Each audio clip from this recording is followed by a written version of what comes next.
নমস্কার বন্ধুরা, everyone needs Bangla health চ্যানেলে আপনাদের স্বাগত।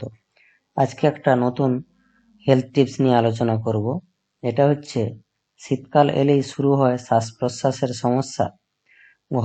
ঘরোয়া টোটকায় আটকাবেন কিভাবে?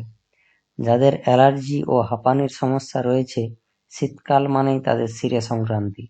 কিভাবে দূরে থাকবে শ্বাসকষ্ট? ডিসেম্বর পড়ে গিয়েছে, কমছে তাপমাত্রা, বাতাসে আর্দ্রতার পরিমাণও বেশ কম। এই আবহাওয়ায় অনেকের শ্বাসকষ্টের সমস্যা দেখা যায়, সঙ্গে যুক্ত হয় সর্দি। শিশু থেকে বয়স্ক সব বয়সী মানুষের এই সময়ে সর্দি কাশিতে কষ্ট পান। যাদের অ্যালার্জি কিংবা হাঁপানির সমস্যা রয়েছে তাদের তো শিরে সংক্রান্তি। কেন সমস্যা বাড়ে শীতে? শীতকালে শ্বাসকষ্ট বাড়ার নেপথ্যে একাধিক কারণ রয়েছে। বাতাসে আর্দ্রতার পরিমাণ এ সময় অনেকটা কমে যায়, ফলে বাড়ে ধুলোকণার পরিমাণ।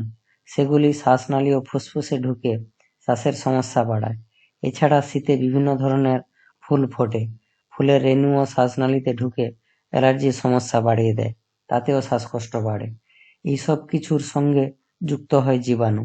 নিউমোনিয়া থেকে সাধারণ জ্বর, সর্দি কাশি, শ্বাসযন্ত্রের বিভিন্ন রোগের জীবাণু ও কম মাত্রায় সক্রিয় হয়ে ওঠে, ফলে সংক্রমণ বাড়ে, আর সংক্রমণ থেকে হতে পারে শ্বাসকষ্ট। কি করে এই সমস্যা থেকে বাঁচবেন? 1 নম্বর হচ্ছে, কোভিড বিধি আলগা হওয়ার পর মাস্ক পরা ছেড়ে দিয়েছেন বহু মানুষ, কিন্তু এই মাস্ক কোভিড ছাড়াও বিভিন্ন ধরনের রোগ জীবাণুর হাত থেকে আমাদের রক্ষা করে। তাই বাড়ির বাইরে বেরোতে হলে অবশ্যই মাস্ক ব্যবহার করুন। অনেকেই ভাবেন মাস্ক পরলে দমবন্ধ লাগে। অধিকাংশ ক্ষেত্রে এই বিষয়টি কিন্তু একেবারে মানসিক। মাস্ক পরলে আদৌ কিন্তু অক্সিজেনের মাত্রা কমে না। 2 হচ্ছে, পরিচ্ছন্ন রাখুন নিজের চারপাশ। বাড়ির চারপাশের বাইরে রাস্তাঘাট সাফ করলেই হবে না, ঘরের ভেতরে পরিষ্কার রাখা উচিত। না হলে ঘরের ধুলোবালি শ্বাসকষ্টের কারণ হয়ে দাঁড়াতে পারে। যারা ধূমপান করেন তাদের এই সময় অন্তত ধূমপানের অভ্যাস ত্যাগ করতে হবে।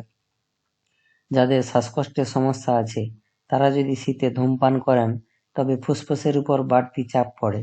তাছাড়া একজন ধূমপান করলে পাশের জনেরও সমস্যা হতে পারে। 4 নম্বর হচ্ছে, স্বাস্থ্যকর খাবার দাবার চেষ্টা করতে হবে। শীতকালে যেমন প্রাকৃতিক একদিক থেকে কিছুটা বিরূপ হয়, তেমন অন্য দিক থেকে মরশুমি শাকসবজি ডালা সাজিয়ে বসে। এইসব বুকের রোগবালাই দূর করতে পারে বিভিন্ন রকমের লেবু, আমলকি থেকে ব্রকোলি, পালং শাক ইত্যাদি সবজি শরীরকে চাঙ্গা রাখতে এদের জুড়ি মেলা ভার। নিয়ম করে খেতে পারেন মধু ও চ্যবনপ্রাশ। বন্ধুরা, ভিডিওটা এই পর্যন্ত। এরকম হেলথ রিলেটেড বিভিন্ন টপিক পেতে আমাদের চ্যানেলটাকে সাবস্ক্রাইব করবেন। ধন্যবাদ।